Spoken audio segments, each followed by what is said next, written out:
Chapter 11, The Bogberger. This is very exciting. We're about to meet one of my favourite characters. The Grunkle trotted into the room. It was a large bare space with a table and a few chairs and some straw in the corner that served for beds. The windows were barred. The boys were clearly not going to have the same luxuries that the Romans gave themselves. The Grunkle dropped Fishlegs and Hiccup on the floor and backed out of the room.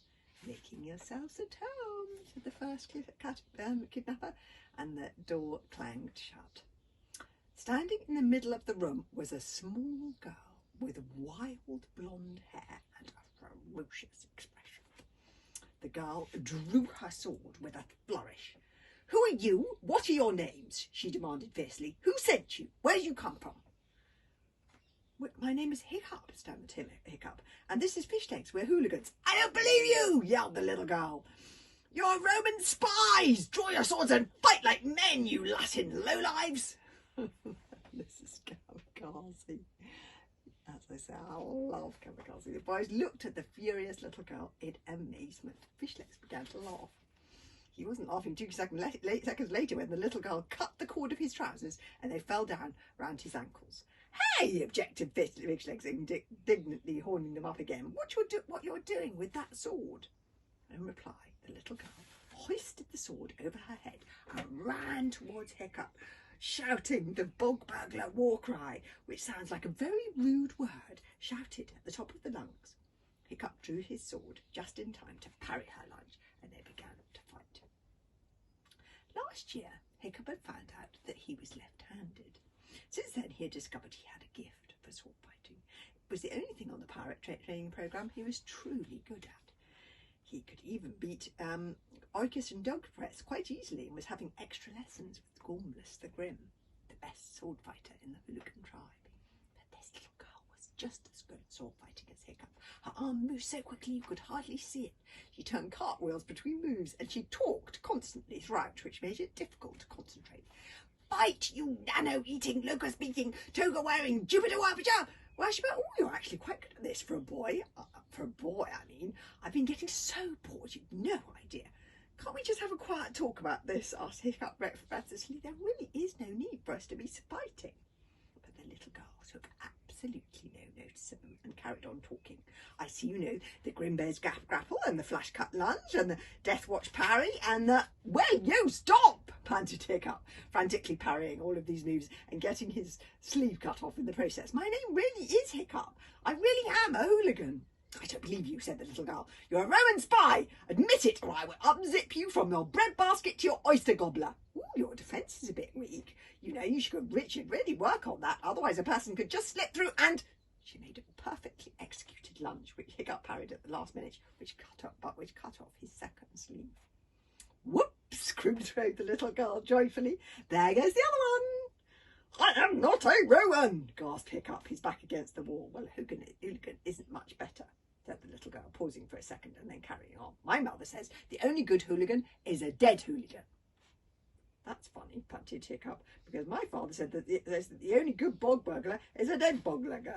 And the really amusing thing is, unless we join together in about 2 weeks' time, we are both going to be very good and very dead." "Oh, bother," sighed the little girl, stopping at last. Now that she wasn't moving around so much, Hiccup should see that she really was quite a small girl, at least a head shorter than he was. I was really looking forward to spilling some blood. There she is, the indomitable Kamikaze. She grinned at Hiccup. "You're not a bad sword fighter, actually, for a boy, of course." "Thanks," said Hiccup, still trying to catch his breath. The little girl stuck out her hand for a handshake. "My name's Kamikaze, the heir to the bog burglars. Nice to meet you. What are you doing here, anyway?" "We got kidnapped just like you," replied Hiccup, "and we're also looking for a dragon that I've lost. He's about so high, green eyes, a communal garden." "Oh, yes," said Kamikaze. "The soldier who brings the food told me about him. He bit the prefect on the nose when they brought him in." "Good old Toothless," said Hiccup. "Prefect really doesn't like him," said Kamikaze. "Yes, I know," said Hiccup. "Toothless once did a poo in his helmet and a treacherous never forgives. They put him in level 7, top security." "Oh, poor Toothless," said Hiccup.